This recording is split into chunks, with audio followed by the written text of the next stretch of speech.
Sorry, I just want to make a stupid face. 48-hour art check, round 100. I like the idea of just acting like the computer's frozen. Right? Yeah. 48-hour art check. Oh man, 100 of these things, dude. 100, and we were gonna do like a special episode, and then I went and had to do a business trip. Yeah, like for the last week or so, we kept saying, "Hey, we should plan something." Yeah. And then, but I'm really busy right now, so we'll plan it next time. But yeah, so 100, and act like we're doing something special. That'll be good. There 100. Thank you. Josh has got his arms in the air as if he doesn't care. Exactly. I waved them. Wave your arms in the air as if there are no repercussions. Oh man, I've always loved that bit. You know, doing like the word 'em up. Excuse me, Mr. Officer. Ox is in the chats and said, "What up, friends? Congrats on the milestone." Thank you, Ox. Thanks for joining us. It's nice to have you on here, sir. Yeah, so we wanted to do something really cool, but Cory and I are both just getting. I mean, life just comes up, and so, which reiterates the importance of the 48-hour art check, right? Because at least that keeps us on point with getting our work done. You know. Yeah, for sure. So yeah, so should we delve into it? Is there anything special we should say on the 100th episode? No, let's jump in, and then maybe there's a few people watching. We've got Ox in the chats, but we've got 2 or 3 other people watching with us right now. So why don't you guys, while we're doing the art check, come up with some sort of topic, because we haven't planned a topic for our centennial topic. That. And we'll kind of go off of what you guys suggest. I like it. And if you're watching this, share it so we can get some more people in the chat. It's always fun. All right. So, Josh, you traveled. What did you get done while you were traveling? Oh my goodness. So there's a little bit that I got done after when I got home, which means some of that art you're seeing is from 12 midnight after driving home from LAX and having like a 20-hour day. But so I did manage to, right before leaving, pencil a panel of quarterly stories. On my trip, I did a thumbnail of quarterly stories, and then I have managed to consistently do pretty much a panel of my 100 days, except that one day where I did a thumbnail. So I've kind of stayed on point. The only thing I'm a little bummed about is I wasn't able to finish my hundreds work. Well, not the hundreds, sorry, my quarterly stories work for today before going live. One thing I will say though, great episode of Artcasters. Cory filled in for me, and it was super entertaining and cool, and it was kind of fun to hear. And then I was like, why do I do this show? We should just get Cory on there. It's really entertaining to hear everybody as a show, and it was fun to kind of catch up on that, because I think I got home like about 2 hours after it had aired. So it was fun to, while I got home, and I was like, I don't know if I have the energy, man. Put on Artcasters, and I was like, oh, okay, I feel pretty good about that show, because it does keep you company while you're drawing. Yeah, for Gets sure. Charged. And I mean, when you have Gaz on, I mean, that dude's just like a source of energy, so he'll keep you awake. Yeah, for sure. And it was just a great topic. Everybody was on point. So I highly recommend, when you guys are done, check it out. We may or may not have offended 1 or 2 people in the chats. Nice. So, I didn't get to read the chats, so I'm gonna have to check that out. Were some people getting mad? No, there was a couple comments that we were being a little aggressive, and so we explained why. That's why we were saying, well, this is why we're fired up about this. Got it. Okay, yeah. So that's. But you know what's interesting, and I noticed this particularly with you on it, like you do have a real gift, and I think some of it, like I kind of mentioned that, and you're like, well, I probably should be good at communication because that was my major, but Yeah. you do have a really good gift of like diffusing, um, like or rephrasing to where it takes away the potency of like a possible misinterpretation, and that's something I really like. It's funny when I'm involved in the conversation, I might notice it less than when I'm just listening to the entire thing. And I just thought that was really fascinating.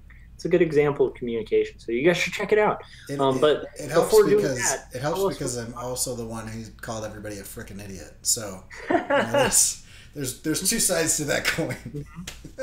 And we've got Scott in the chat. I'd rather be drawing, who shared the link. So thanks for doing that, Scott. As for me, I have 3 of the 4 pages penciled. Right. And I will be, and I've got the panels for the 3rd page, which is the last page that I haven't penciled yet. So it's the off-white one there.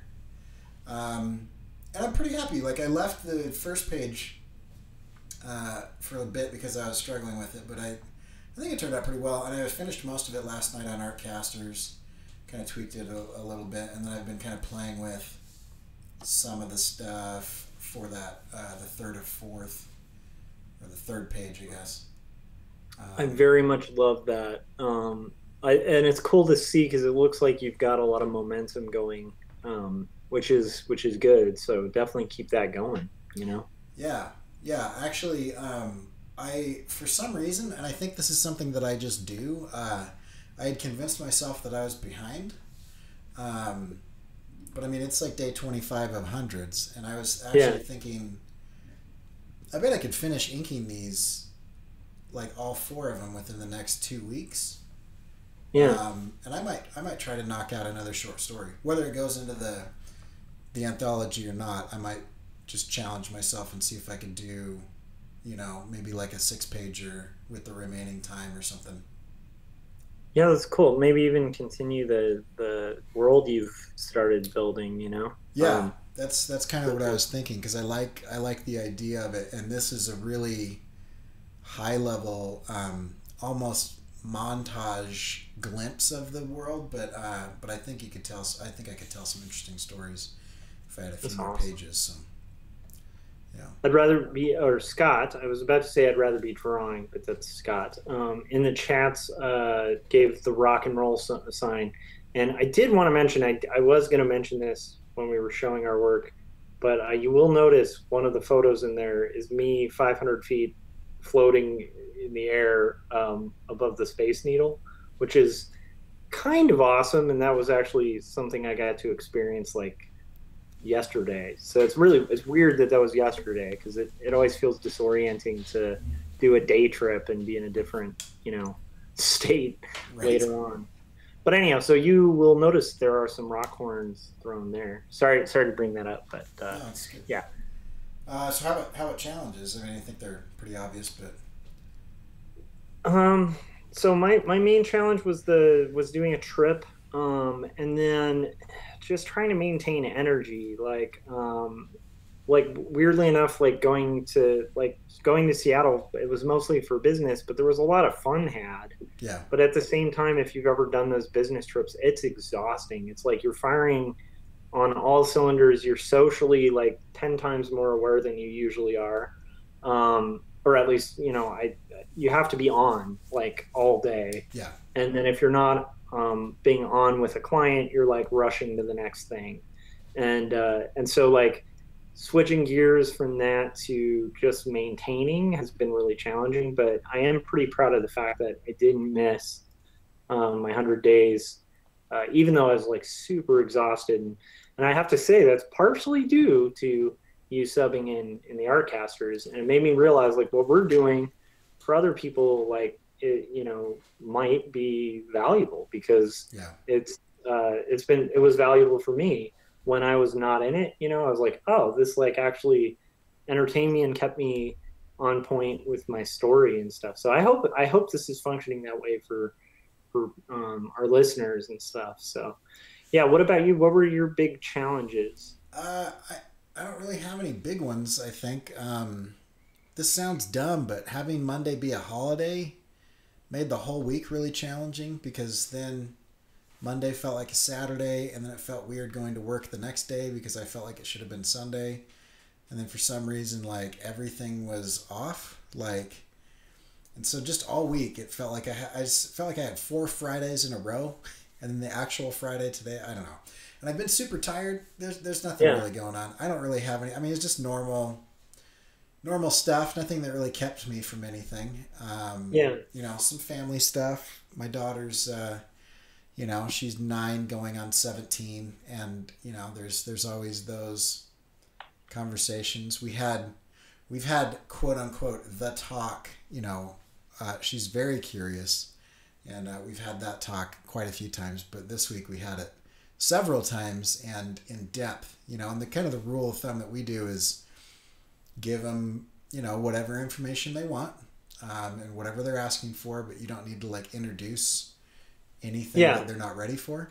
But man, she is thinking through the mechanics. And so that's since she's my oldest, I'm just like, all right, so we're going to talk about this, huh? So anyway, and those are long conversations. Anyway, and they're good, and I'm glad that she's very comfortable. Like, her friends are talking about it a little bit, and I'm glad that she still feels comfortable coming to us and asking questions. And we kind of told her, you know, we're the better source of information. Like, your friends are always going to be misinformed, at least for the next like 10 to 20 years, you know, on that subject. And so with us, we're always going to shoot straight with you. So anyway, so there was a lot of that. I can think of like 3 conversations this week like that, and they're all like, you know, because she just the next day she was like, "Hey, I was thinking about this." And we're like, that's a logical thing to think based on what you thought about yesterday. So yeah, you're like, okay, this is a bit of a curveball, but we can. Okay, let me emotionally come to terms with what's happening here. That's heavy, man. But but I think it's a cool method you guys are doing, and I think I've said this before, but I think one of the biggest mistakes people make is like mystifying something. Right. Because when you mystify things, it makes them more alluring than they are, right. And it also makes them more confusing and or more dangerous than they are. So it's like, I think just avoiding like mystifying too many things. Yeah. Well, of course, being like age appropriate and stuff is kind of, I think that's the tactic I will try to take. But it's one thing said, and it's another, like, I think that would throw me for a bit of a curve if it were asked, because I'd be like, okay, this is happening now. That's interesting. Well, and I'll tell you what, it happens. I mean, there's no getting around it in today's media society and everything, and that makes sense. Yeah. Anyway. Wow. Yeah, it's fun. It's that's a challenge. Yeah. So we've got Matt and Abe have joined us as well. So So those of you that have just joined us, we are looking for topics for our 100th centennial. Not our 100th centennial. That would be like 1 million episodes. But the actual centennial, the 100th episode. So if you got some topics, we're going to wrap up this art check here pretty soon and do the topic. So how about plans for you, Josh? So my plan is definitely going to be to, by the time this is done, I should at least be finished inking 1 page for the short 100s comic, and then awesome. I should be done with at least the rough pencils for the next page of Quarterly Stories. And hopefully on to the next page of both Quarterly Stories, and at least, I've already roughed it out. So on to starting to do like the rough layout for Quarterly Stories, and then hopefully starting the next page layout of like the next roughs for the hundreds challenge. So yeah, that's kind of where I want to be next time. This is another side note, but it's just a funny story from when I was in Seattle. I like couldn't talk to my son the night before. I was hoping to kind of, talk him to bed or something like that. And it's like, by the time I was done with the client dinner, it was like too late and he was asleep, you know? And so I got a hold of him in the morning before he went to school. And I was like, I love you, Benji. And then he's like, okay. Right. And I was just like Noted. a little wounded from that, as cheesy as that is, because it's like I want to hear it back, you Yeah. know. Right. But he was just like, okay, and I'm like, Thanks, okay, Dad. Good to know. and I was like, okay, just like choking up and not letting on. And then like right before I hung up, it was like 5 minutes later because I was also catching up with my wife and telling her how her routine was and stuff. Right before I hang up, he goes, "I love you, Daddy," and I was like, okay, now I have the power to like rock this day. So that was a funny little side note of like how much your kids have control over your life and your feelings. At least for me, because like that was funny. Just okay. Yeah, that's funny. Anyhow, so yeah. That's good stuff.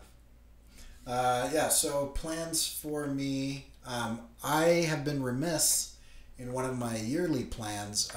And so before we meet again, I want to send out another, I can't remember what you call it, but I want to see if I'm going to hit up another literary agent. Good. Because I haven't done that yet this year, and I was going to try to do that. I was going to try to hit 12 to 15 of them this year, so... actually, no, I'm sorry. I was going to hit 8 to 10 of them because you have to wait kind of 6 weeks each time. So I'll hit another one of those, and then I'm going to finish... I'm going to pencil half of the panels of this page. It's actually kind of a complicated page because I'm doing like 6 different battles. Oh, wow. That they're having, and so I'll have like... You can kind of see like all those different panels. It's like a montage of all of the different sea monsters that they fight and encounter along the way. Mm-hmm. And like I've done the entire time, I want to make sure that I'm as accurate as possible in like the earliest mythos that I can find. So there's a bit of visual research to make sure that I'm like, you know, if there's any drawings or art of them or descriptions, I like to try to find that and then kind of do my own spin on it. So there's a little bit of that and then a little bit. And so I'm thinking half is probably a reasonable amount. That's a pretty good place to be because then it's all fun from there. Like Right, the inking phase is the best part. So I think this is showing, like, kind of as a case in point, the thing we've talked about as you've been building this, which is that it's like a slow process at first, but it starts gathering speed because of the amount of planning you've been putting into it. Yeah. And so, like before you know it, you're going to be, it's very much like a tortoise and hare kind of thing where it's like slowly and steadily. And before you know it, I actually think you're going to be finished probably before I even hit the last page. And I think that's partially because of all the pre-planning and stuff. So I think that's a really good example of like why you do thumbnails, why you think stuff out before you kind of commit. Because like once you've done all that thinking and stuff, you can just slowly attack and get it done pretty effectively. So yeah. Yeah, I agree. And I'm a big proponent of pre-planning and pre-visualization.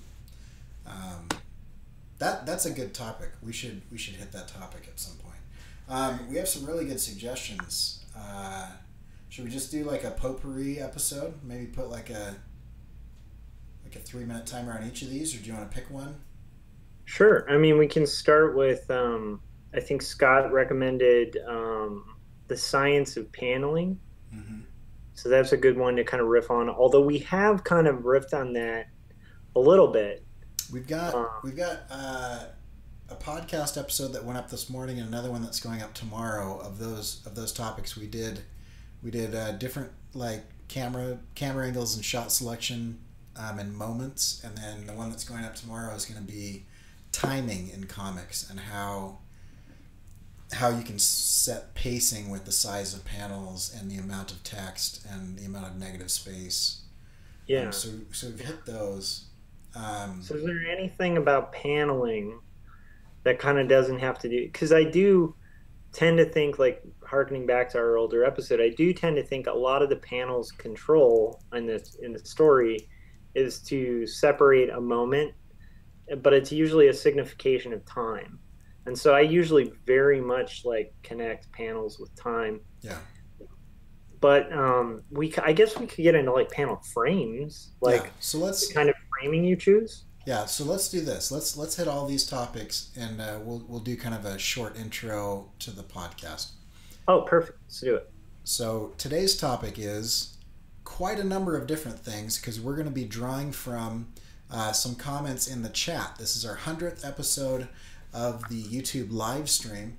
And so what you're listening to now, we are responding to people that are in the chat. And so if you would like to be in the chat in the future and you're listening to this after the fact, you can join us on YouTube, on Josh's YouTube channel and my YouTube channel, which you can always find at corykerr.com/48hr. And first we have Scott from the YouTube channel I'd Rather Be Drawing.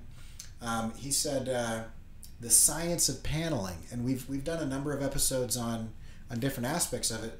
But one thing that I thought would be kind of interesting is some basic do's and don'ts, because sometimes people can get so weird with the paneling that people are unsure what order to read them in, or it kind of seems like they're not understanding what panels are. And so what you just said, Josh, about talk about that, about moments in time, because I think that'll be important. And then I kind of want to jump in on kind of like ordering and stacking and some of that. Yeah, I mean, there's a way that I've always viewed paneling, which is it's a signification of time, and it works in a way to kind of indicate how much time is going to pass, and also to indicate a change in time. And so the order of the paneling kind of dictates the flow and the order of the story, and the sizing and the panel choices kind of dictate the tempo and the and like I guess like the volume of it. And so I like to think of it in those terms because and I'm sure you're going to touch on this, but I like to think of it in those terms because if you we kind of touched on this before, but if you're trying to play sheet music and it's out of order, it's not going to play the song.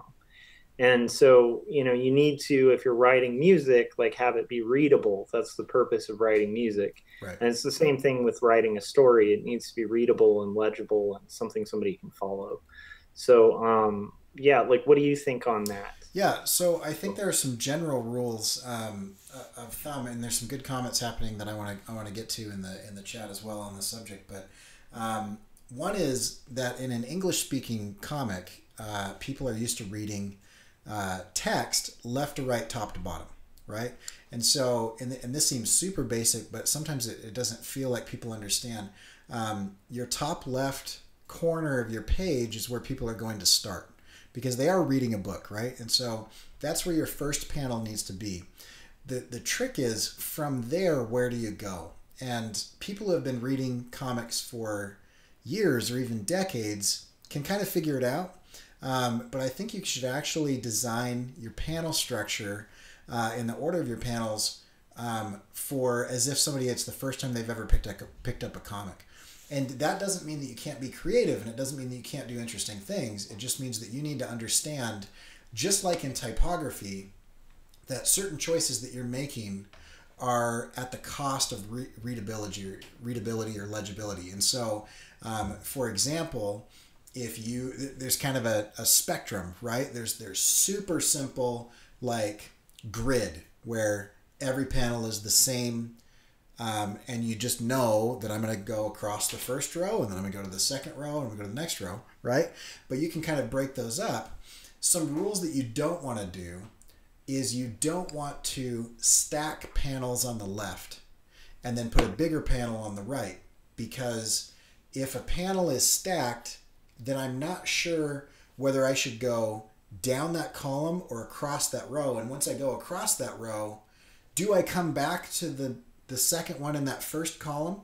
The ordering becomes kind of confusing.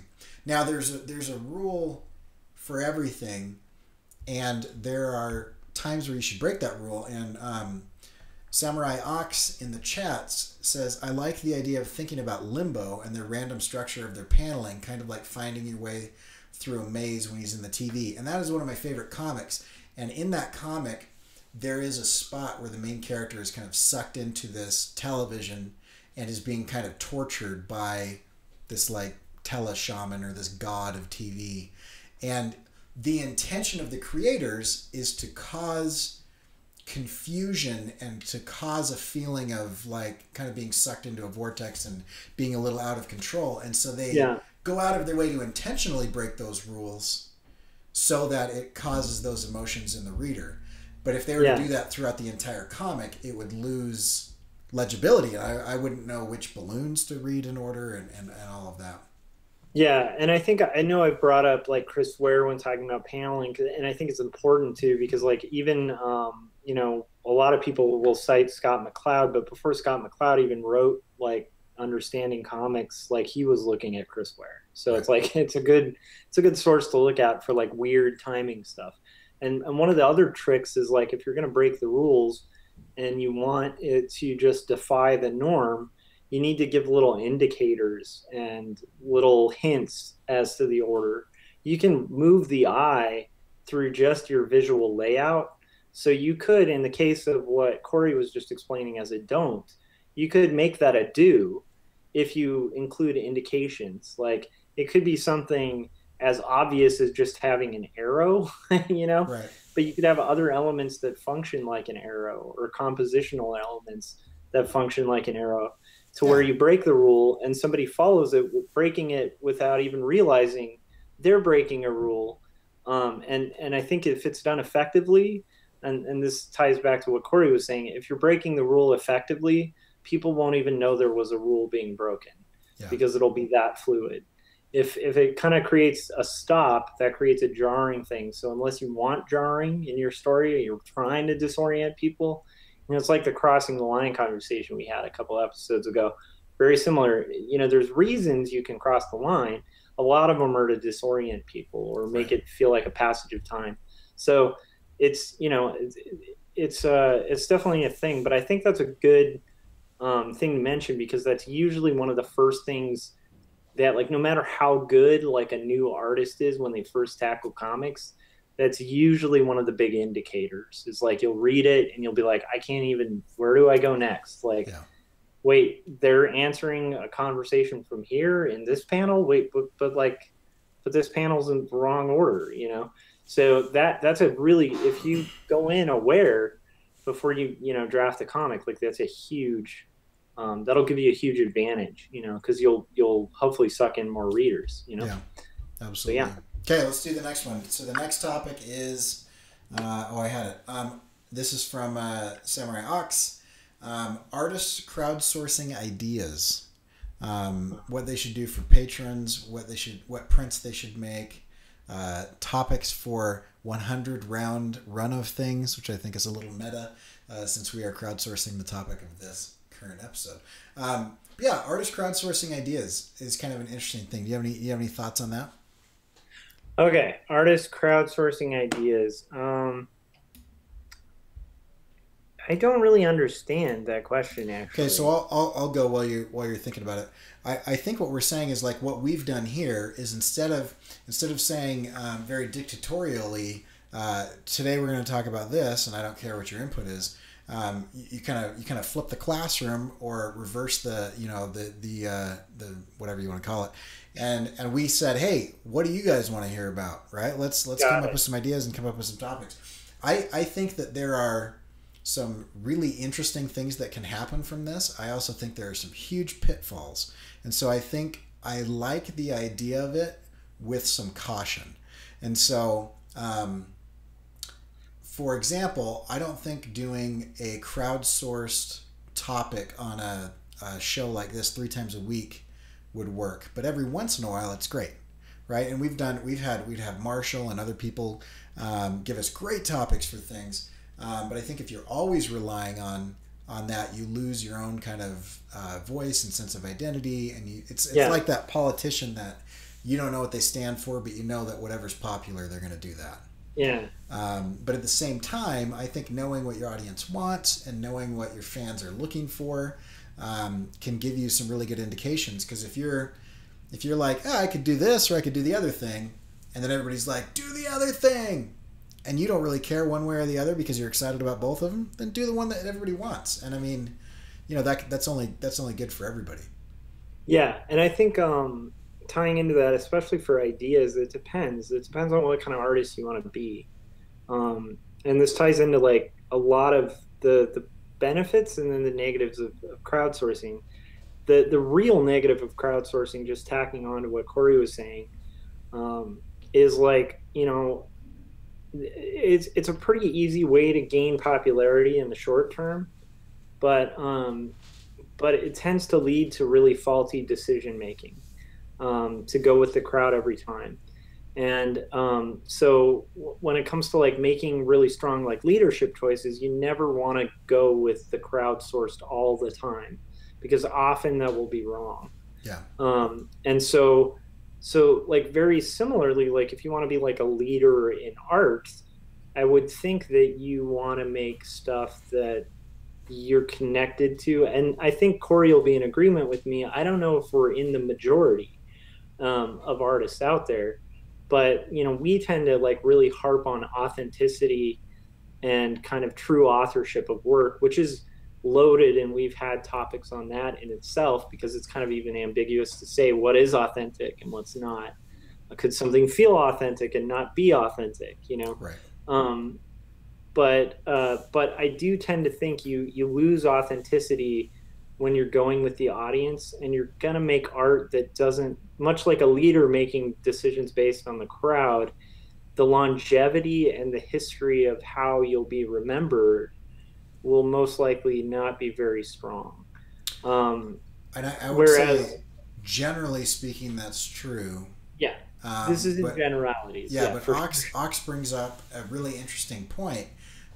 So for somebody running a Patreon, you throw up a poll and you're asking people what you should do for their bucks, what you should do for their money, and it's interesting because art is different, and Patreon is a different model, because if a client hires me and I agree to get into that relationship, that contract based on what is laid out, I'm contractually, morally, ethically obligated to give the client what they want. I can negotiate with them and try to lead them in a direction, but I mean, once I jump in with them, I need to give them what they want. But with supporters and readers and fans, or whatever terminology you want to use, but patrons, it's a different situation, because that's a group of people that is choosing to support you as an artist rather than hire you as an artist. And I think there's a little bit of a difference there, because I'd like to see what Ox wants to do. Now if Ox wants to go out and he wants to like gather some ideas and then do his own thing on those ideas and crowdsource a list of ideas to kind of get the ball rolling, that's rad. Yeah. But if I'm supporting somebody on Patreon, I'm not doing that to control them. I'm doing that because I want to free them to allow them to express themselves. Yeah, and I think the idea of a curated option is a lot more appealing to me personally, because of that fact that it's curated. So it's stuff you want to do. So you say, here's 3 options. What appeals to you? That's a different question than what do you want me to do for money? And I think that question, which is what it would be if you're just randomly polling your patrons, like, what do you want me to do? Period. Anything. Like, what you got to think, what kind of actions come from people who are like, hey, give me money, I'll do whatever you want. Like, that usually doesn't result in good behavior all the time. And so, like, my point is, I think you guys know what I'm probably like implying there, but it's like, I think you can be a service industry artist, Sure. And there's nothing wrong with that. I mean, I do that for my day job. I pretty much will draw what I'm told by clients, and those clients, I don't even curate those clients because I'm not involved in that process. Right. But I feel like when I'm choosing to do art, when I'm like choosing to do art that's for, my own vision, that's like a different thing that I don't really want to sell out. And I think the way it becomes selling out, there's we've talked about this, the difference between selling and selling out. Yeah. Um, and selling is just smart. Like, you should try to make money doing things that are cool that you like doing, you know. There's nothing wrong with that.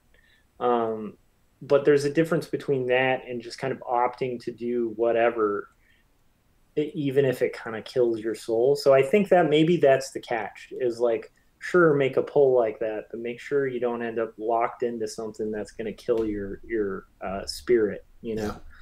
So yeah. Okay, next question. This is from Scott. I like this question a lot, and I'm going to kick this to you, Josh, because I think you have this experience often. Yeah. Something I struggle with is knowing the right questions to ask. Like when you go to a convention, your idol's in front of you, what do you ask? And I know you've expressed kind of this experience with that group of cartoonists that you are a part of. Yeah. Where you've got highly recognized, multimillionaires. You've also got people that are like doing cartoons for the Atlantic and the New Yorker. You've got people that are syndicated, people that have been in the game for decades. How do you have a conversation with them? Yeah. So, I mean, the one thing to just preface this with is there's usually not a time where I talk to an artist that I really admire where I feel like super cozy and relaxed. Right. Unless it's a friend. I have some friends, like some close friends who are like brilliant. Like they're some of the best artists I know. And because I know them and I've kind of seen them in their journey, I don't feel as much intimidation. Not that I should feel less intimidation, just that I know them. So it's kind of like if you always had a friend who became a pro footballer or something, it'd be a little less weird to talk to that person because you've known them your whole life, Right. So it's always an uncomfortable thing. And I think the context matters. Like if it's at a convention and you're going to sign a book, get a book signed, I think it's just appropriate to just like, hey, you know what, like pour on their ego a little bit. I mean, it's the world is full of like a lot of hate and I have noticed some people get nervous and they don't want to come across like they like someone too much. I've seen this at conventions, and they'll go up to somebody and just instantly say like an insult about this person they admire's work, Right. because they don't want to be seen as like a fanboy or something. And it's like that actually has the adverse result, because it's like you've just walked up to a complete stranger and insulted them, like, so that's something to keep in mind at a convention in the context of like societies or like meetings or things like that. I think that it's good to talk a little bit of shop, but just getting in conversations that have to do with their interests and trying to find common interests, even common interests outside of art. One of my favorite people there, we just geek out about NASA, and it's probably one of the biggest artists there, and we click. And I'm not trying to get anything from him. Right. I just enjoy talking about like rocket science and space. I don't really understand it. I'm an artist, but I'm fascinated by it because it's cool. And so like we'll get in these like 2 hour long conversations, whereas I'll see somebody who's trying to kind of get connections try to approach this guy and get blown off, because it's like, and the guy's not being a jerk. It's just he can sense that like all they're wanting from the dialogue is something for them. So like, I guess my biggest tip is like try to do an exchange where you're actually trying to kind of give value and get value, and you're, show sincere interest in someone. It's like a key communication thing, because otherwise you can come across like I remember, especially when we were doing Big Illustration Party Time, our podcast at one point had like thousands of listeners. Like I think at its peak it was like 20,000 people listening or something ridiculous. I remember the numbers were pretty ridiculous. Mm-hmm. And I would get questions all the time that were really cool and perceptive, that made me feel really empowered and feel like I had an audience. But then I get those occasional questions from somebody who's in a position we've all been in, where they're desperate for work, they're a new artist, and they just want to weigh in. But there's this form of desperation that's really a turnoff, which is the question like, give me your client list. Hi, give me your client list. Yeah. And that tends to have a bad result where it's like, you know, so I'd say like, even if that's your objective, hopefully it's not. Because I think if that is, it's going to be an awkward conversation. If you can kind of, even if that's an objective, but it's not your primary objective, then you can kind of couch it with some wisdom and like have a good conversation, enjoy it, approach the conversation from that standpoint of like, I want to have a good conversation with a person. And then, hey, if we get something out of this, cool. You know, I don't know if that's a good answer or a bad one. I think that's great, and I would just add, if in any situation you are looking for what value you can squeeze out of someone, you know, and you're approaching somebody, and this is kind of an existentialist tenet, is that it is difficult to view other people as individuals because our initial reaction is to view them as objects in their relationship to ourselves. And so like the idea that, and I think this is a natural thing because we are all innately selfish, like we're born selfish. And so we approach the world like, what is this object and how can it benefit me or will it hurt me, you know? And unfortunately, I think we begin life kind of looking at people like that, you know, like the infant is like, you know, these two people need to feed me now. You know, like that's their role, is they keep me warm and they feed me and they change my diaper. And then as you grow, you start to realize that other people are individuals and they have wants and desires. And so I would just say any person in any situation that you approach where you are trying to get something from them, just walk away, go do something else, you know, until you realize that, you know, that there's something that you can give. I saw recently on Twitter, and I'm sure they were quoting somebody saying, it's actually not who you know, it's who you've helped. Yeah. You know, and I've heard networking described as not how many business cards you acquire or how many business cards you give out, but how many connections you help other people make and how many problems that you solve for other people. And there have been a number of times in my network or whatever, you know, the people that I know, where I would say, oh, actually, hey, you need to go talk to this guy because you guys have you guys could really help each other out. He's looking for this and she needs that thing, and it's not like I broker that situation and I'm like, hey, you know, give me 10% of the transaction, blah blah blah blah blah, you know, because I'm not in the relationship, I'm not in the business relationships. It's just like, if I know that I can help someone, I'm going to do that. And I think that's the case, you know, if you're at a con or if you're meeting somebody that, and I remember I've met some of my artistic heroes and I try my hardest to not like, you know, like I remember, I'll tell two quick experiences and we'll jump on to another topic. So if you guys have another topic, throw it in the chat if you have another question or another topic.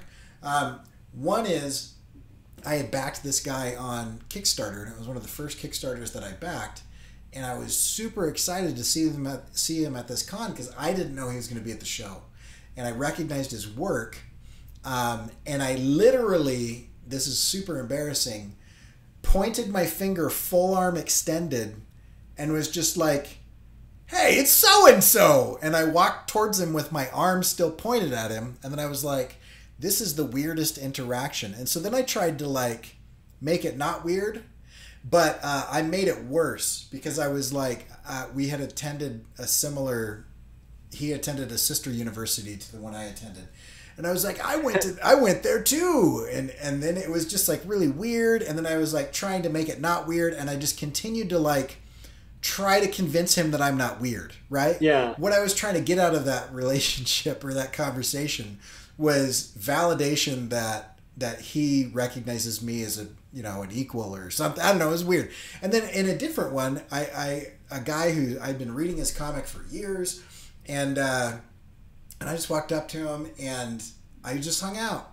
I just flipped through his art. I bought a couple pages, and we just talked for a long time for a show. And people would come up, and I would kind of move off to the side and get out of the way as I was like flipping through his work and stuff. And it was a much more natural, and it was at the same show. It was actually the same day. It was just funny the thing, but in the one, I wasn't trying to get anything from this guy. I asked him a tip here or there. I talked to him. I complimented some of the things I liked about the way he did things, and it was just a normal conversation. But then the other thing was just not a normal reaction to a person to point and yell at them while you're walking towards them quickly, and then try to dig yourself out of that. So anyway, okay, so that's a couple things. All right, Scott. By the way, sorry, I just do want to tack onto that. So something to keep in mind too is once you're behind a convention booth, and I don't have tons of fans, but I've had a few moments in my life where somebody really, I don't know how they found my work, but they really love my work, and they found me at a convention. This is especially back when I was conventioning, and they would walk up and they'd look. You could tell they're nervous as hell. They're geeked out. And I just imagine that quantified by somebody who's super famous. When I met Jeff Smith, I don't think he was shocked that I was a geek for his work, Right. And there is a thing where you're on the other end of the table. Half of your job at that point, at least most people behind the table, they're going to want you to feel normal and calm and feel like you're respected and that you're valued, because it's awesome. Nobody gets tired of having their ego fed in that way. And so I will say, if you go to a convention and you're not a creep, you don't follow a person to their car or something like that, you just kind of dialogue with someone, even if it's awkward, I think they get it too. And I think if an artist is a complete jerk to you in that kind of context, they are either really probably not good people, or they just had a really bad day and you caught them at the wrong time. Right. And so, that to me, I would say the biggest thing is just try to unpsych yourself out. Be psyched about their work, but just realize they're a human being and you have value to contribute too. And if you come at it from that angle, hey, I've got value that I can contribute to this person, it's going to be a much better conversation. So just tying in, but I will also say just to back up Cory on this, I've had 10 moments like that I'm not going to get into, but it's when you brought that up, I'm oh man, there've been so many times when I've blown it meeting people I admire, One of them I just put my wife next to and took a picture of, and it was the lady who played Annie Hall, because I was just you're Annie Hall. My wife loves you. All right, let me get a picture. And the whole time she was just nice and sweet as can be, but I realized walking away, I'm that must be really irritating to just be right. Walking around the courtyard at LACMA and have some weirdo just be hey, I need a picture. you insist. But anyhow. Yeah. Okay. All right. Ox says we are champions, which I completely agree with. I'm not sure what your definition of champions is, but I'll take it. And Scott says that his go-to question is, what artist, work, thing is inspiring you currently? Which I think is a great question to kind of get a conversation going, because I love to figure out people's inspiration for things. And then hand health for artists. There's a really interesting topic, because one of the things that I found recently is, as I've gotten older and as I've spent more time at the table, I have had to do a lot more to make sure that I don't get arthritis or carpal tunnel syndrome or whatever. Yeah. And so, I would say this: if at any point in time, and those of you listening to this audio will just have to imagine me holding my hand up, and from the top knuckle all the way down to your elbow, draw kind of a straight line, right?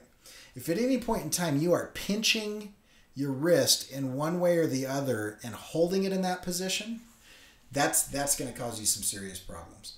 And so one of the things that I found is becoming very aware of the way that I'm holding my tools, and holding it in a way that my arm naturally falls. And then Brandon Dayton has a great video on this where he goes through a series of exercises that you can do. One thing that I would suggest a lot, there are three tools, and two of them are a bit expensive, but the one is only like $20, and it's one of those gyroscope balls. And I don't know if you guys have seen one of these gyroscope balls. Looks like Josh might be grabbing something. Yeah. But the gyroscope ball is, you get it going, and I've got one back here I can show everybody, and then you start rotating it. And if you just do that for a minute or two every day, what it does is it strengthens the muscles and tendons from your elbow joint all the way on up to your knuckles, because a lot of your actual hand pain is really happening in your arm. Yeah. And so if you strengthen those, then that can be really helpful. The other thing is something called a body blade, which is a big it's a piece of carbon fiber with weights at the end of it, and you shake it, and it sounds really gimmicky and stupid. But what it actually does is it resets the proprioceptive response that your brain has with your shoulder muscles. And a lot of problems that you can have in your arm and in your hand are actually neck and shoulder problems, because we're hunched over.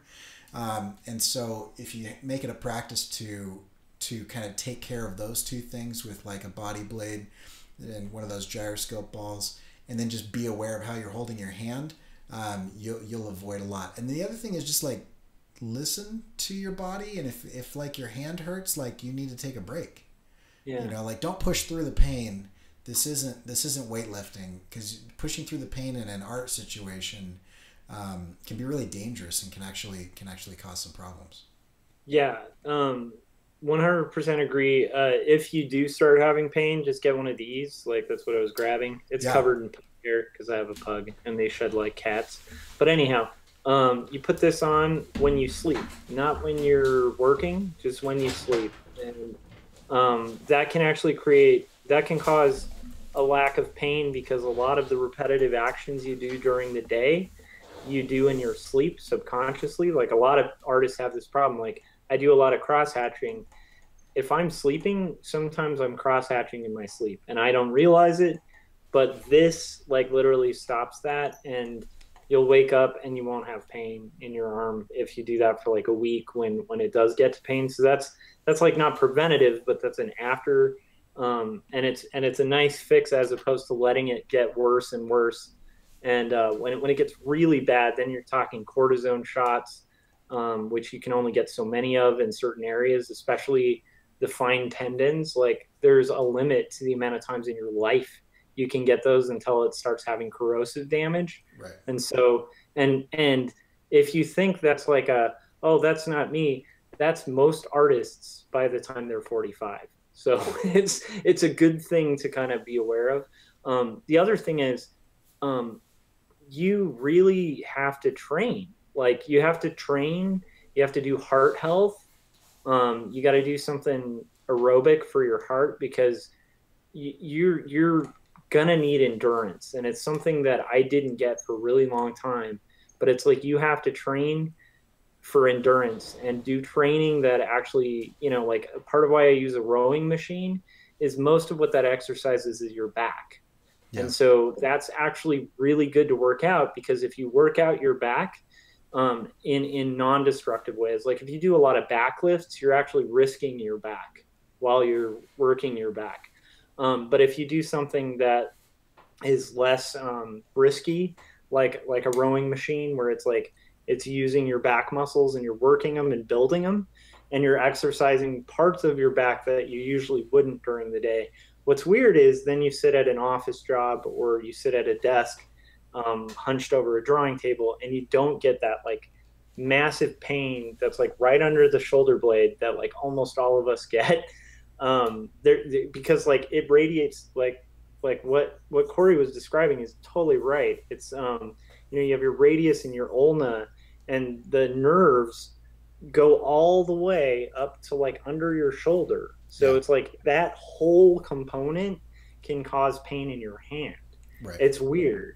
And vice versa, pain inflicted on your hand can cause pain in your back. It's like this weird connected thing. So the more you can kind of actually, it sounds counterintuitive, but if you can work it, it's great. Oh, somebody's asking me to put on the wrist thing. I will say, like, when I first had started having wrist pain, the old school wrist thing was terrible. So when I had my first in-house job, that's when I had it, because you start doing a lot of repetitive actions, especially when you're doing digital art.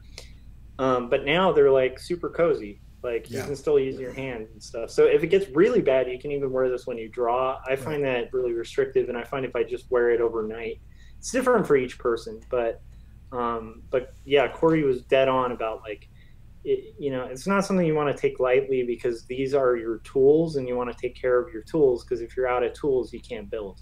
Yeah. This is that ball that I was talking about. The inside spins and the outside doesn't.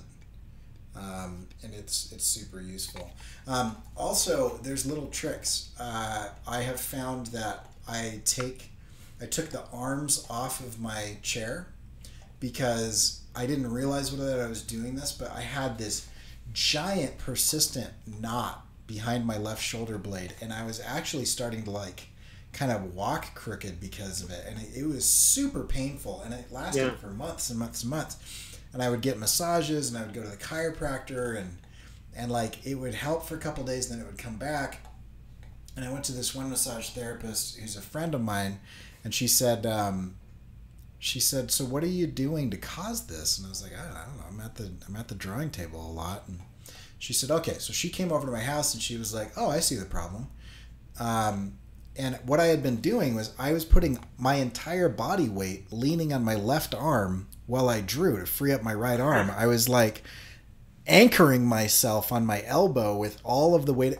And so I took the arms off my chair, and now I actually have to use my back muscles and my abs to keep myself up, rather than just like shoving all of the weight on this bone and displacing all of my, whatever. And so it was just kind of interesting. So just, ergonomics is a term that gets thrown around a lot, and some products are kind of crap or whatever, but like there are some legit products. The way that you use a mouse at a computer can cause you serious damage to your hand, and so getting one of those little wrist pads is beneficial. But yeah, so there's lots of different things like that.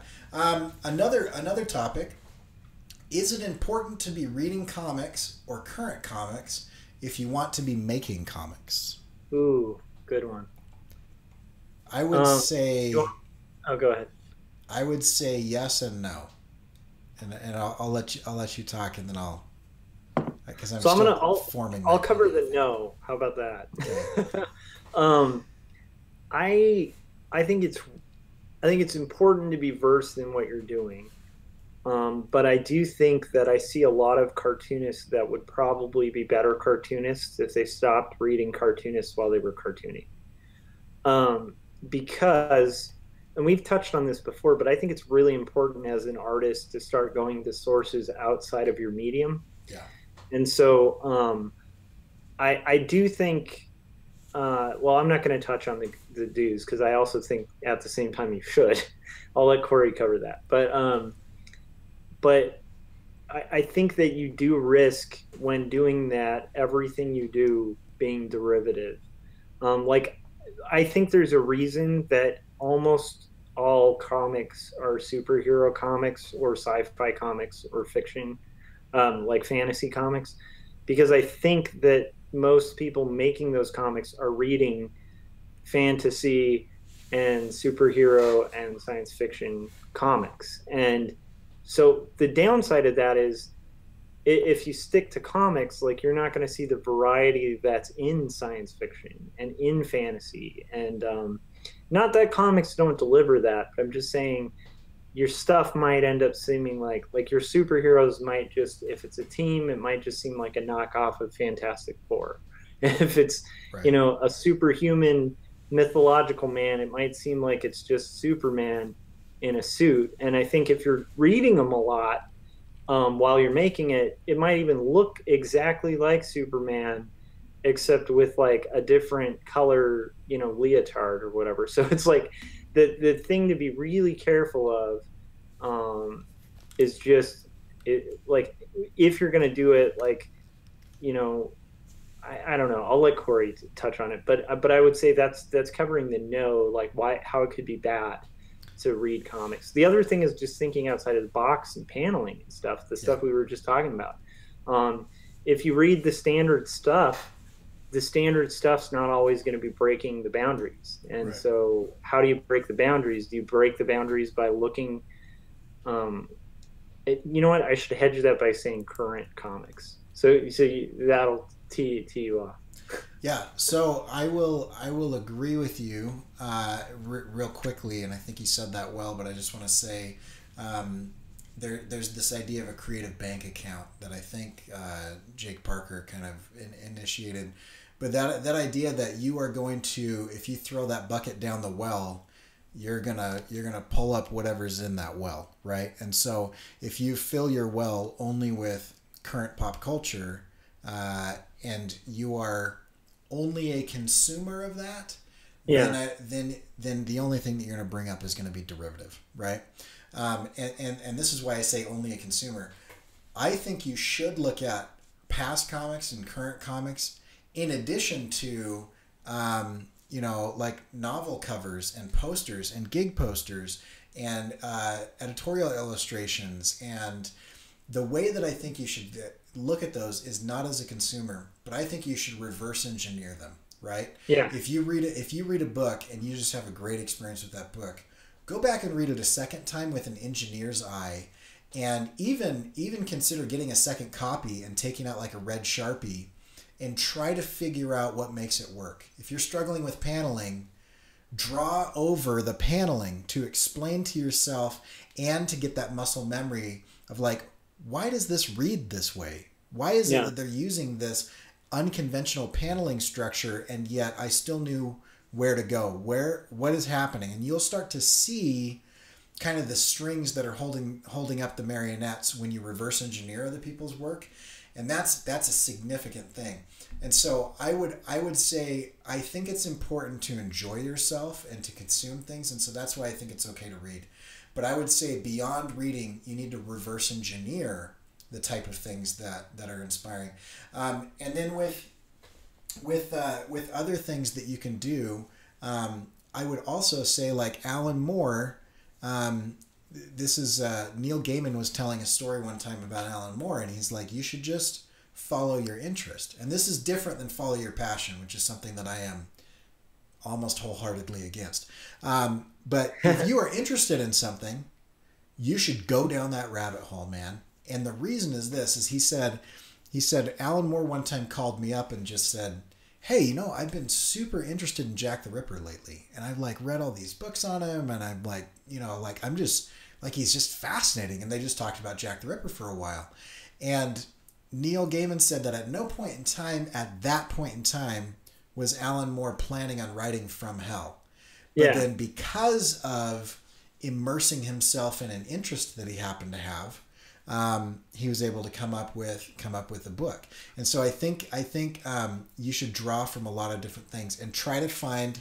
This is something that Josh has said to me in the past that I really like. Is if you're inspired by somebody, who are their inspirations, and go look at yeah, them, and then who are their inspirations, and eventually you get to some really interesting things that are very transformative and somewhat original, based on what's going on. And if you're drawing from things that are 50 years old or 100 years old or thousands of years old, yeah, and you relate them to things that are going on yesterday or that might go on in the future based on like some logical extreme or something, that's where things get super interesting. And so I would say that you should be reading comics because you need to be versed in it, but then the second time through you should read with an engineer's eye and reverse engineer it so that you understand how it's going. yeah. um, And actually, even the thing you were talking about of looking at influences of influences, that's a form of reverse engineering, just a career or the inspiration that drove it. So, like, to me, I love that kind of rabbit hole, and that's led me to some really amazing artists that weren't really in a box because they were inventing the thing. right. And I think that's always good to kind of look at, dig back and start looking at the guys who actually invented this art form. and the first guys who were serializing Sunday strips before they broke them down into like 4 panel grids and stuff.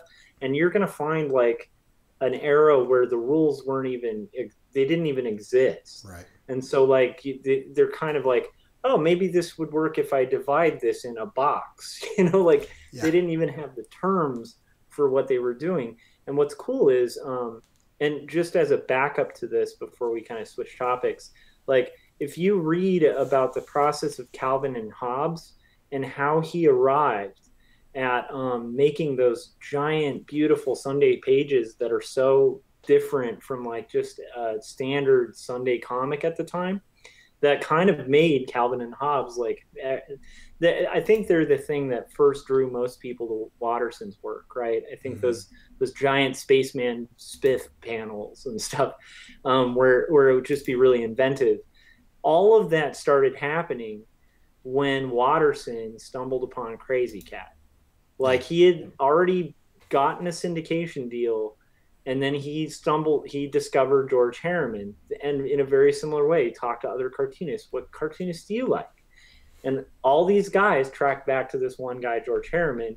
And then he looked at what George Harriman was doing, like when this whole thing was being crafted, and he was like, oh, he was doing it right, and we've all screwed it up. So I'm going to go do pages laid out like that. So that's how that came to be. And there's a million examples like that. I just think it's interesting because so many people credit Watterson as being an innovative voice, and he is.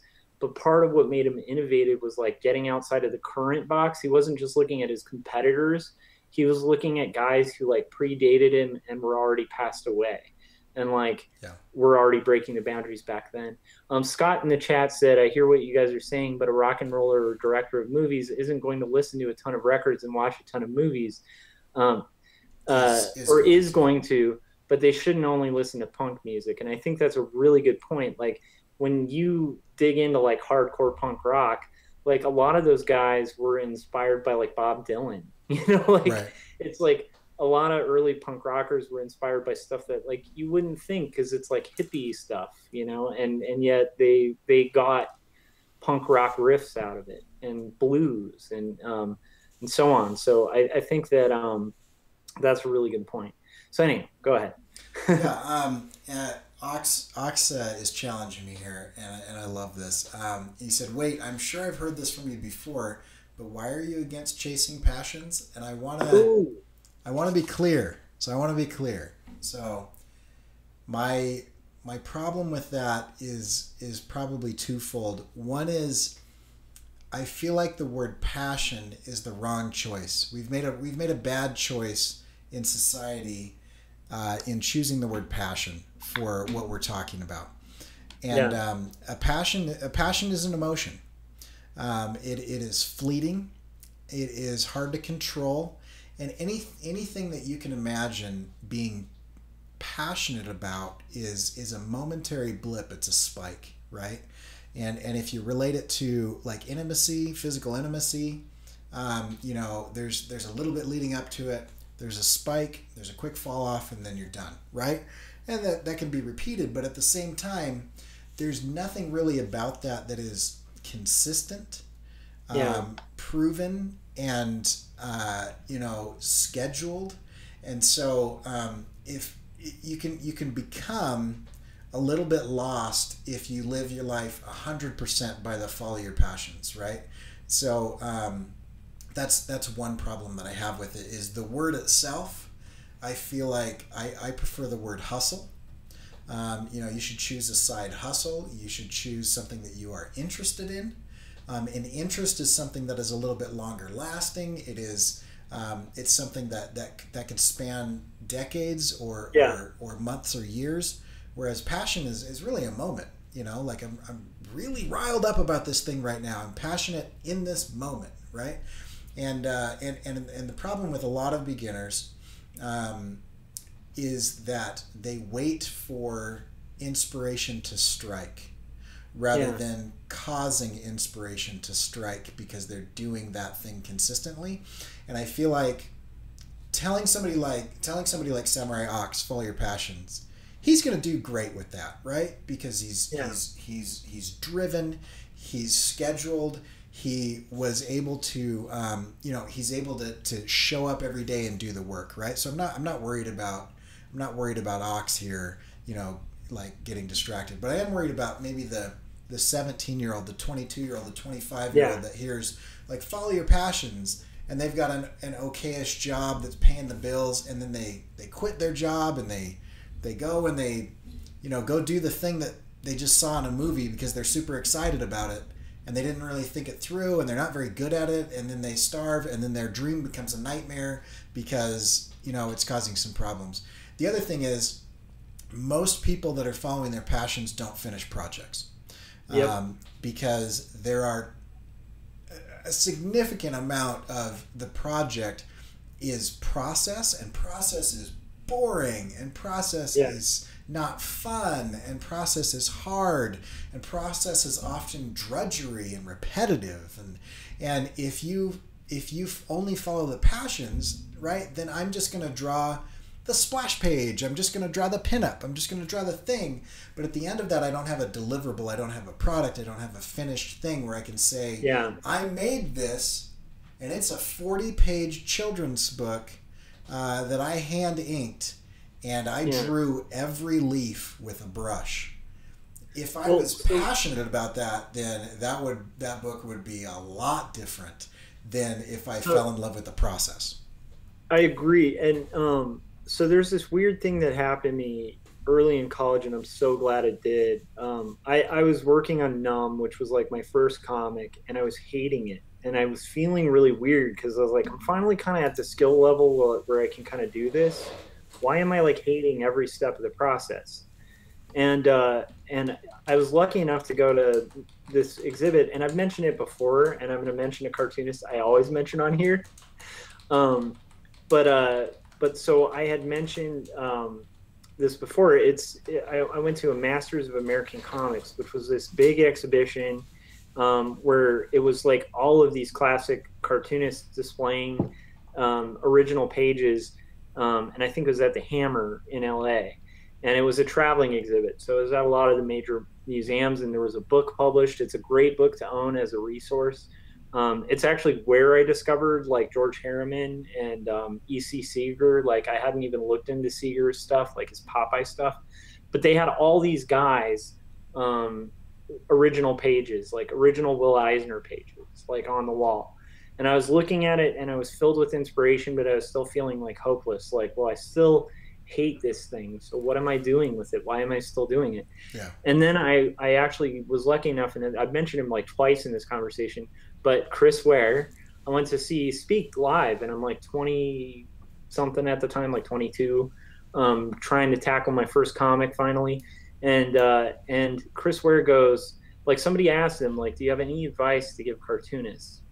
And he said, I want to tell everybody here, and it's going to sound bad. And he's like, but it's going to sound bad to people who aren't doing comics. And he's like, you're going to hate it. You're going to hate, like, it's horrible. You're going to hate the process, and yet you're still going to do it. And he's like, and that's the reality of comics. He's like, it's never fun. I've never met anybody who has fun doing it. He's like, I was a big fan of Chester Brown. I guess, like, or not Chester Brown. I'm sorry. The guy, the diary cartoonist. I'm blanking out. He did the Darth Vader and Son. What was that cartoonist name? I know the book. I can't remember the cartoonist, but I know who you're talking about. So it's like a noodly style, and he actually helped that guy build his career. And he's like, he was sending me these minis, and he's like, I kept being really eager to meet him because I was like thinking, oh, he must be having fun. He's the guy who has it figured out, and he's having fun because he's just doodling, right? And then he meets him, and he hates doing it. Like every cartoonist kind of hates doing the process. And he said that, and there's a bunch of people who, like, just like he said, don't work on comics, who were looking horrified. Like, how dare you say that? And then I saw, like, in the room, there were like 4 guys, kind of like me, who were like, thank you. Like, right. Because I realized, like, from that, like, oh, it's like really hard to do. And yet we kind of do it. And I thought that was, for me, that was a real helpful thing to hear at the time where I might have just been like, screw this. And instead I was like, oh, this is normal. Like, this is a really tedious, hard process, you know? And I think that's one of the great things about the hundreds, you know what I mean? mm-hmm. Because like when people go through that challenge, especially when it's their first comic, they're like, crap, this is hard. And like, that's a good hurdle to get over if you really love comics. It's just like if you really love, you know, somebody you're married to or something, like you're going to have like hiccups and tests of that love because it gets hard. You know, it doesn't always stay easy. And so I think that, anyhow, sorry, you were going to. I was going to say, I think an important qualifier to what you're saying is that there is a difference between happy and fun and joy and satisfaction. And I think creation of any kind is rarely fun, but is often satisfying and can bring joy. And I think the difference is that one, kind of like passion versus a hustle, one is a momentary blip and it falls off quickly. The other takes a little bit of time to build, but has a lasting effect. You know, like there are many times in the projects that I've done where it has definitely not been fun, but at certain points and milestones, I've built and maintained a level of satisfaction that has given me joy. And when I think about it, I think, you know, I've got 15 pages of that thing done, you know, or I finished that mini, you know, or man, I really leveled up on that brush technique where I lift it just right at the end. Like I just did a full page where I didn't screw one of those up, you know, and there's a significant value in becoming something versus enjoying something. And I think that's where you're kind of coming from is so I don't want people to walk away from this and say, oh, good, Josh and Cory thinks making comics suck and we shouldn't do that, right? I think you should do that because it's not fun and because it's hard, because you will become someone who is more satisfied with your life than if you were merely consuming things that entertained you. Yeah, and I think the reason that it impacted me so much isn't that I hate the process as much as I did when I first started. I just, I think it's healthier to kind of explain the challenge of it for people going through it. Like that's going to give more encouragement a lot of the time than the person who's like, I just love every day, because you're going to dissuade most people going through it when they're like, wow, this building's really hard to draw and I want to give up. It's kind of like, you know, if you heard a professional bodybuilder who's just like, you know, like Arnold Schwarzenegger at his peak.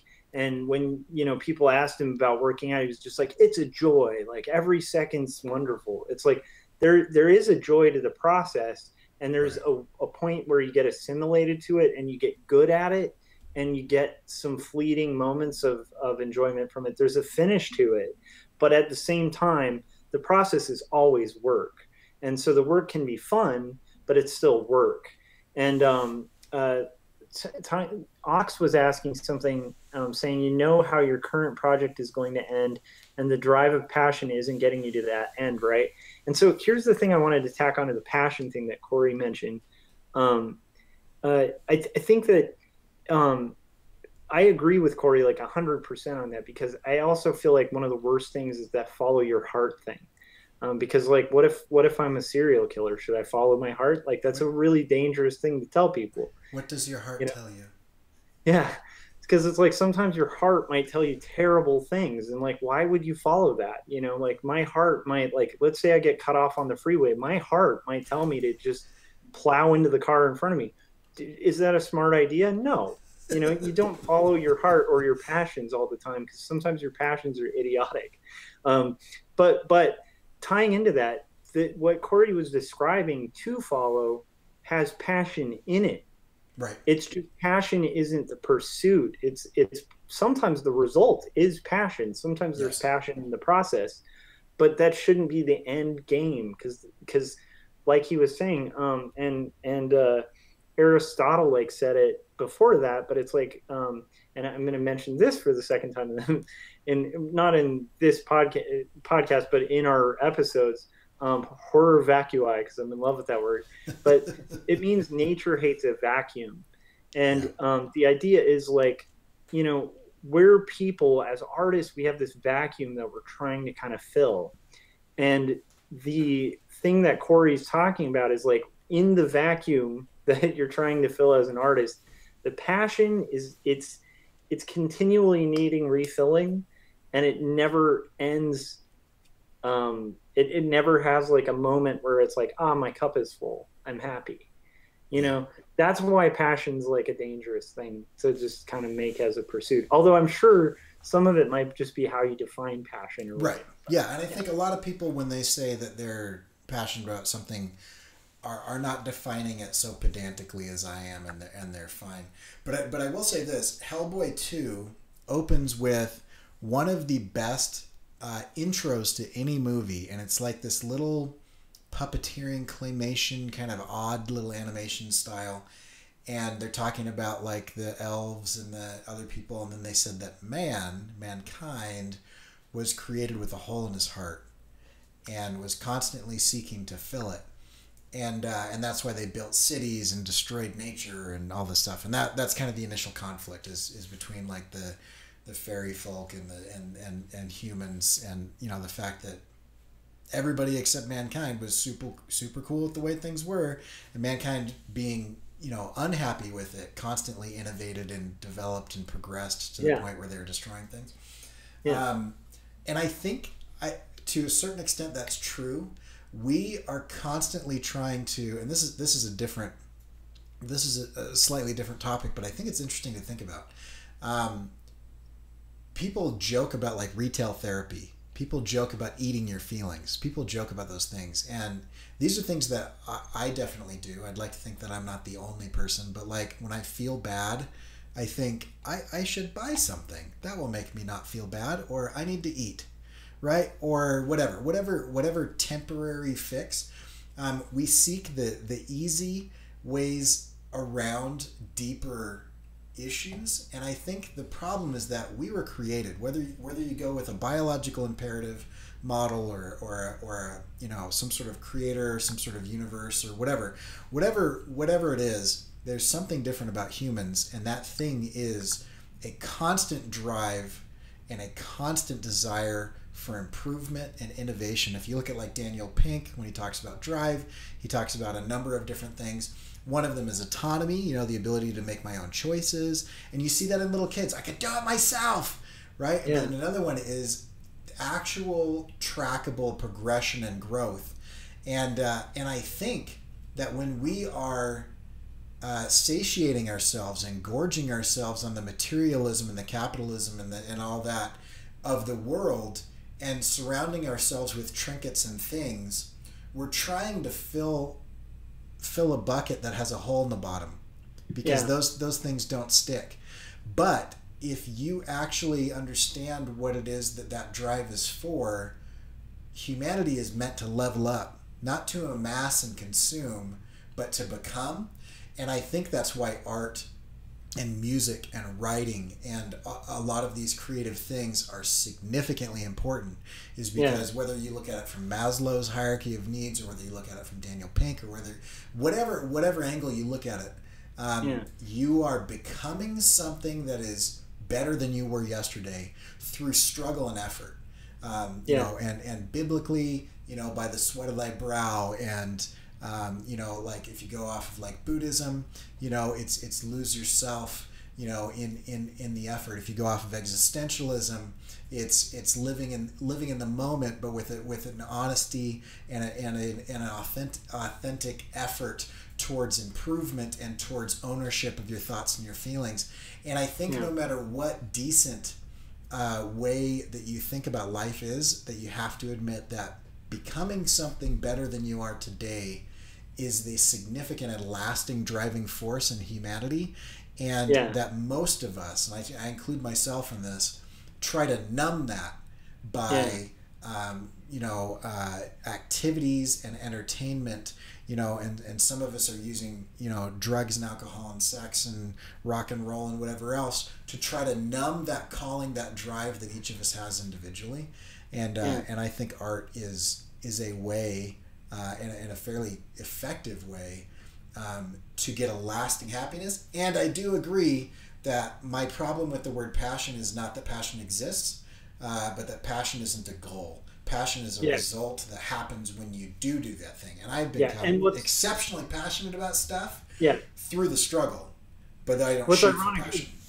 Yeah, and what's ironic is it ends up being a very kind of like Yoda-ish or Buddhist kind of thing where it's like what you're pursuing actually gets further away. So like meaning the weird thing is I've found more passion in the process of pursuing the work than I have from pursuing passion.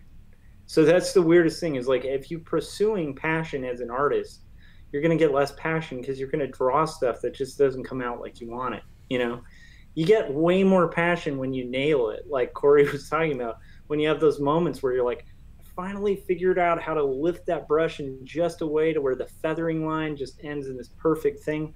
There's this moment of like nailing it, or the passion of like, let's say you're a sports person or whatever, and you win a game and you've practiced all summer, you know, and you have that rush. Like, you can't get that from just playing games that let people let you win all the time. And that's the point is like, there's so much great stuff in the chats. Ox was mentioning he genuinely loves making comics and seeing the progression he's had. And I think that's a huge difference between love and passion too. I think that's what Cory's getting at too. My point is, if you really love comics, you'll bear with it in sickness and in health. You know what I mean? It's like that's a love vow, and it's weird, but I think most people doing comics, there's not a giant financial reward. So those who stick with it really do. You kind of have to love it. And I think that was the purpose of Ware talking about it, is like, weirdly enough, like the fact that you're going to continue doing it means you love it, you know? And Scott actually brought up that exact thing. He said, working on your art is like marriage. You've picked something that you care enough about to go through all of the really hard times because you know how passionate the good times get, which I think is a really good way of saying that. I hadn't even gotten to that comment. That's awesome. So we're right on the same page. Yeah, I love it. That's so exciting. Yeah, and there's just really good stuff in the chats. We've got Drawn Sword Graphics. Spinning the camera around in the same scene for a different shot each panel is a challenge. Getting it just right from every angle and slows the process down, and you can really go nuts about getting it right. And then there's some debate about which Hellboy I was actually talking about. but yeah. And here's some interesting things. This is something Squatchy Inc., who I just followed on Instagram and has some really cool looking stuff that he's got for sale if you guys want to check that out. He's saying that he definitely lost the passion for tattooing after having to do so much hair stuff you're not into, or so much stuff that you're not into. And I think there's an interesting thing with that could be another topic. Once you take somebody's money, you have to do what they want. Yeah. and I know that everybody has different goals, and I don't want to like force my opinion on other people. But I really think that a very good model, one of the ways to do this thing that really works, is get a job that doesn't kill your soul, that will cover your income. And then do your art for yourself and your audience, right? Yeah. And because if at the end of that people are supporting you because you are you, you're never going to get over that. You're never going to run out of that steam. You're never going to be like, oh, I'm so sick of people being supportive of who I am, you know? Whereas if you do client work, I'll tell you exactly what happened to me. Early on in my career, right after I graduated from college with my bachelor's, I was like, I'm going to get into photography because DSLRs had just become a thing. And, and I was like, hey, there's this new thing where digital cameras are new or whatever. And so I bought a digital camera and I started shooting, and I fell in love with it. And then I immediately, just like I used to do all the time, and most people I know do, I tried to validate my hobby, my passion, my side hustle, whatever you want to call it, this thing that I had fallen in love with, I tried to validate it with money, and people started paying me money, and I immediately began to hate it. And I think it was because, looking back, 15 years later, I can look at that and I can say, I think what I really loved about it was the composition and not the actual photography. Because when I did illustration, I don't know, 8 to 12 years later, I was like, oh yeah, this is that same feeling, but it seems deeper. But the interesting thing about it is, oftentimes I feel like we feel the need to validate our art by by saying it's only good if people are willing to pay for it. It's only good if I have clients. I'm only worthy or worth something by a dollar amount. And I think that's a way to look at it, but I believe it's kind of short-sighted and it's hollow. Yeah, and I'm 100% with you on that. I personally, like, I think that there's two things that kind of bother me that tie into this. One is when people pretend that because you're an artist you should be starving. I think that because you're an artist you should be making something and making some money, because you have a skill that takes a lot to acquire. You're a specialist and you can make money doing it. So why wouldn't you? Yeah. But I do find that this is just something I've seen across the board, even some people who aren't public about it. But most people I know who make a living doing art, unless it's their own property, sometimes even if it is their own property, have a desire to do something that's just chasing the art.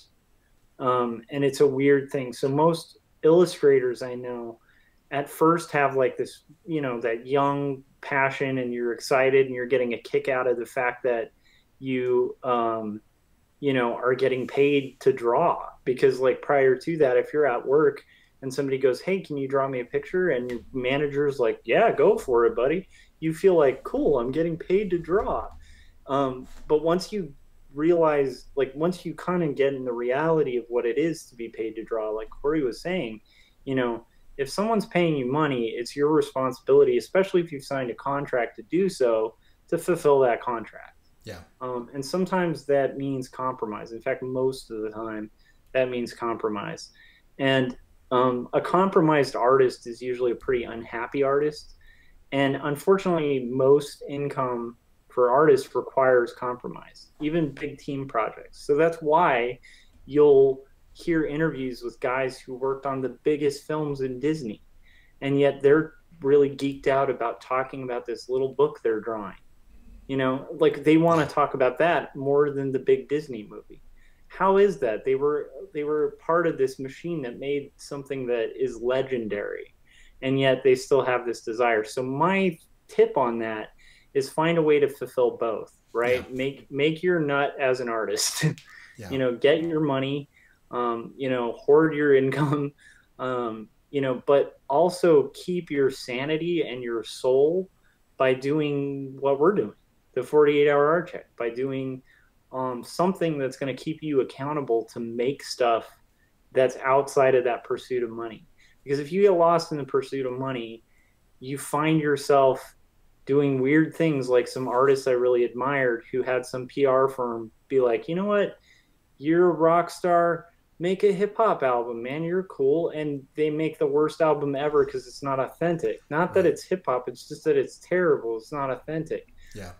And by the way, I am totally referring to like that, what they unfortunately convinced Chris Cornell to do. Like, he made a hip hop album, and it was one of the biggest PR, like the PR firm should be destroyed that made that happen. But the point being, like, you can catch yourself being that person, and if that's the end of your self-definition for your career or your art, I think it's going to be a pretty hollow one, and I think it leads to a lot of misery, and with guys who are hugely successful. So my suggestion is, don't wait for the big break. When it's like I meet so many guys who are like, when I'm retired from Disney, or when I'm retired from Marvel Comics, like I hear it all the time. It's like, when I have time.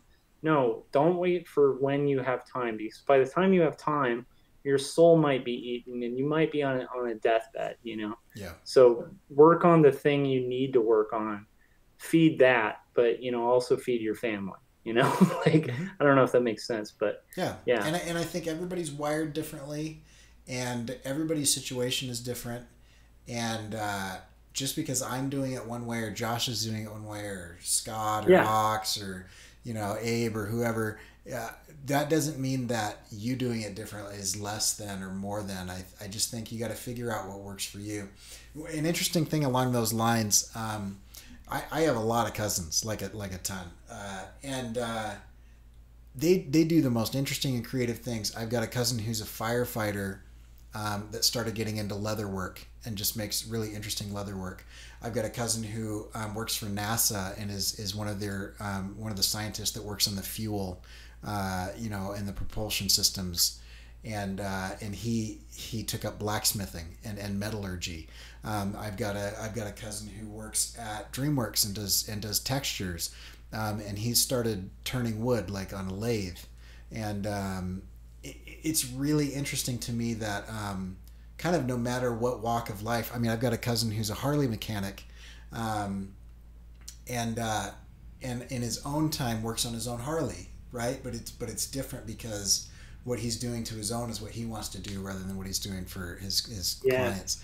And so it's interesting to see every different walk of life and all these guys kind of going down those paths.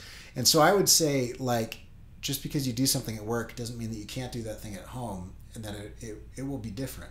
And just because you're not getting paid for something doesn't mean that it doesn't have value. Like, you need to find the mix for you that works.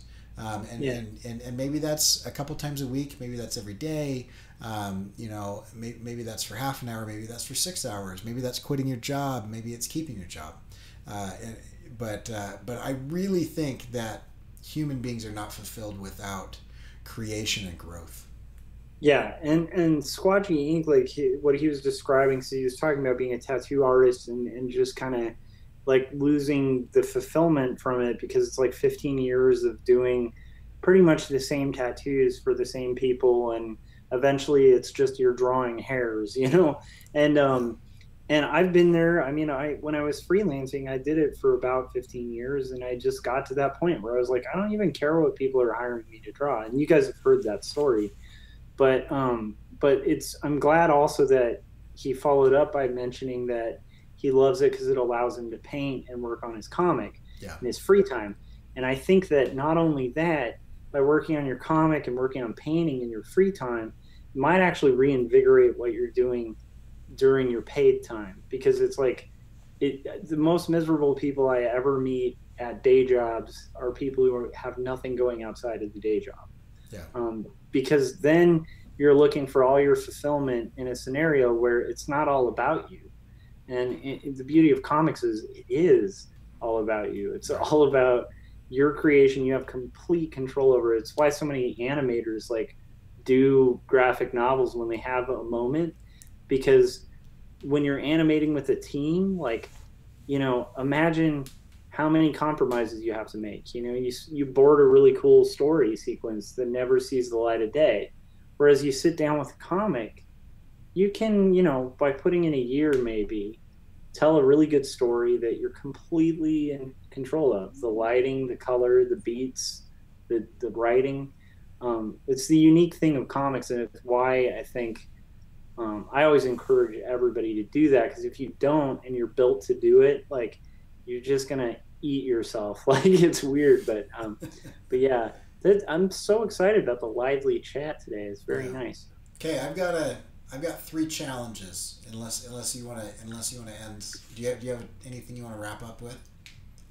No, I just I do want to say thanks to everybody. Scott said he enjoyed the 100th episode and put the rock horns up again, so we appreciate that. And just thanks to everybody for joining us and following us along the 48-hour art check, and hopefully we can like rocket to another 100. These things happen pretty quick. This happened way quicker than I thought. That's part of why we didn't have all these guests on our 100th, because like do the 48-hour art check. Another nice byproduct is before you know it, you have so much content. It's crazy. Yeah, and I agree. And this episode was great, and I think it was great because of everybody in the chats. And so thanks to everybody in the chats because that was awesome. It was really good. We'll have to do this more often where we just kind of crowdsource it. I promise not to do it every episode. And if you're listening to this podcast later and you would like to be part of the chat, just jump onto YouTube with us, and you can always find that at corykerr.com/48hr, and that's Josh's channel and my channel, and you can subscribe there because it's pretty cool, like the synergy of everybody kind of pitching in. So here's the first challenge. If you guys haven't already, or even if you have, I'd like you to think of 2 people that would be interested in the show, whether it be the audio of it or whether it be the video of it, and tell them about it, and share it, because I think the bigger this thing gets, the more people would benefit. And that's not because I think I'm that cool or whatever, but because the community that is involved in this type of topic tends to be some of the coolest people out there and super supportive. And so the more of us that there are that are like into like encouraging each other to do art and become something cool, I think that's just awesome. So that's challenge number 1. Share this with people. Challenge number 2 is if you are thinking of doing a long form or a series of short form challenges or projects or products or whatever, grab a buddy and do the 48-hour art check. And if you don't think you can do the 48, do once a week or something. Do it live, share it publicly. It's an incredible, and we've got episodes that you can go back and look at on how to do it and things like that. But it's an incredible experience, and it's really neat. And if you do that, we want to know about it. I want to begin featuring people that are doing that. And there's some people that are kind of waiting in the wings that I know about that are getting ready to do stuff like this. I talked to somebody today who's doing this privately, and they're not posting it publicly, but they're getting a lot out of it. And he had kind of been meeting with somebody, and so do that.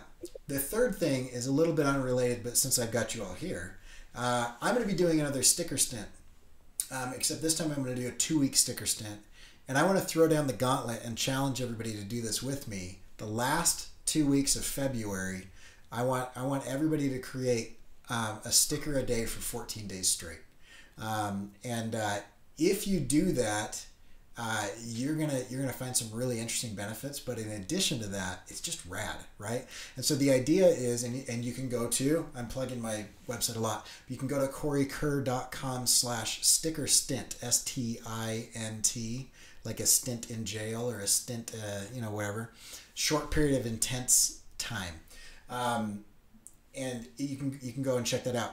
But what I recommend is that you start a day 0, and the day 0 is start sketching, start getting ideas, because 0 multiplied by any number is still 0, and so it doesn't count as your first day.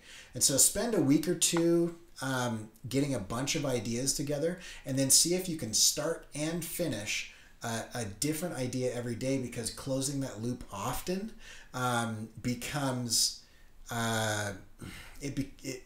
it's super satisfying, and you be able to you're faster, you get better, you level up really quick a couple times the first time that I did it. So I'm just gonna throw that gauntlet down, and Josh, one of these days he's gonna do a sticker stint and just blow everybody away. I don't know if it'll be this time, but one of these days it's gonna be awesome. I might, man. I had this run a long time ago where I did a t-shirt design a day, for like 2 months straight. And I ended up with a lot of my more known shirt designs out of that little run, as well as a couple like just total bombs. But it was exactly like you're describing it, where it's like there was this moment where just like it became less hard to conceptualize because you just started going with your gut. Right. And it made me a lot faster as a graphic designer and illustrator. So I think that does sound like fun. I'm not sure if I'll be able to take it whilst working on the 100 days and on quarterly stories, but we'll give it a shot. I have to mention what Ox said, because you'll notice I cracked up about like 5 minutes ago. So Ox said, when we were thanking everybody for joining the chats, he said, "You're welcome for us bringing the thunder." And that's true. You guys brought it, so thank you. And then Uh, like just once, and then Ox was saying he might get it going again with Jan, which would be awesome because I loved those, and it's great to see you guys encourage each other even outside of the 48-hour making art and stuff. So we want to encourage that kind of more, like the whole inception of this, like. You know, it's weird to think that like 100 episodes, Cory and I were like at 4 in the morning, just kind of shooting the proverbial I can't think of a word that's a replacement. But anyway, we were just talking, and it was super late at night, and um, we just had this idea of like, wouldn't it be weird to have like kind of like a support group for artists, because we were both working on projects, and we were like, yeah, I mean, it's great to make like YouTube videos and content and stuff, but like sometimes you just need to talk about your progress and your goals and Yeah. almost like an AA kind of thing. And then we were like, wait, yeah, like what if it were like, and it just started kind of inventing itself as this crazy idea. And you know, 100 episodes in, I'm really excited to just kind of see the fruit of it, because it's been cool. You know, it's been cool for forcing me to get to the art table on a daily basis in a weird way, because I do always feel that pressure before we go live. I'm like, I gotta have my images for the show. And that helps so much, because there are days where I'm like, I'm not feeling it, but I gotta do a 48-hour art check, so I gotta do the art. And it's a nice little, it's another little trick in the tool belt to kind of fool yourself into doing art. And like that's the goal. If you guys can join that, that's great. And I do like the idea of the sticker stint. So maybe, I don't know, we'll see where we're at. When is it you're gonna do? Last 2 weeks of February is what I'm thinking right now. If I can wrap my comic by then, maybe. Okay. If I can wrap the hundreds, I'm gonna try. We'll see. Yeah. Cool. So and you I'll guys say should. Squatchy Ink, he's in for the sticker challenge, and I'd rather be drawing is Scott's channel, and they do an art check on Sunday nights, and so make sure to check that out, because I popped in on them, and it's pretty interesting, and so make sure you do that. Yeah, so that's great. We went super long, almost 2 hours. I'll tell you what, this has been a good. I was a little bummed that we hadn't really planned anything for the 100th episode, but Yeah. I'm glad that everybody showed up, because it made it pretty awesome. I'm kind of excited. Like this is what I always hoped would happen, was that there'd be people that noticed that this is happening and bothered to like care, and so it's pretty cool. You guys are rad, and thanks for watching and listening. And if you want to check out my stuff, you can go to CoryKerr.com. The two sites that I talked about, the sticker stint is CoryKerr.com/sticker stint. And the other one is CoryKerr.com/48HR, where you can find basically this podcast, the podcast version of these videos. And if you want to check out Josh's stuff, you can go to quarterlystories.com, and he's working on 2 different comics right now. One is quarterlystories.com, the other is part of the 100s anthology. And if you're not familiar with the 100s, it's a group of people that are doing the 100 days of making comics, and we are putting together an anthology. And so stay tuned, because we're going to be kickstarting that, and it's going to be really awesome. There'll be stories from tons, and I literally mean tons. It's not just like 3 or 4 guys, it's like upwards of 30, 40 people or something. It's going to be a big book, and it's going to be rad. And that's what Josh and I have been working on lately. So go check that out at quarterlystories.com. Check mine out at CoryKerr.com. And Sam has a quick question. I make my stickers on the iPad. Most of them I do, just because I do it mobily and I try to get it done pretty quick. And I'll probably make some videos on that as well. Anyway, thanks everybody. That was really cool. We will see you guys on Monday, where we do this whole thing again, but not as long.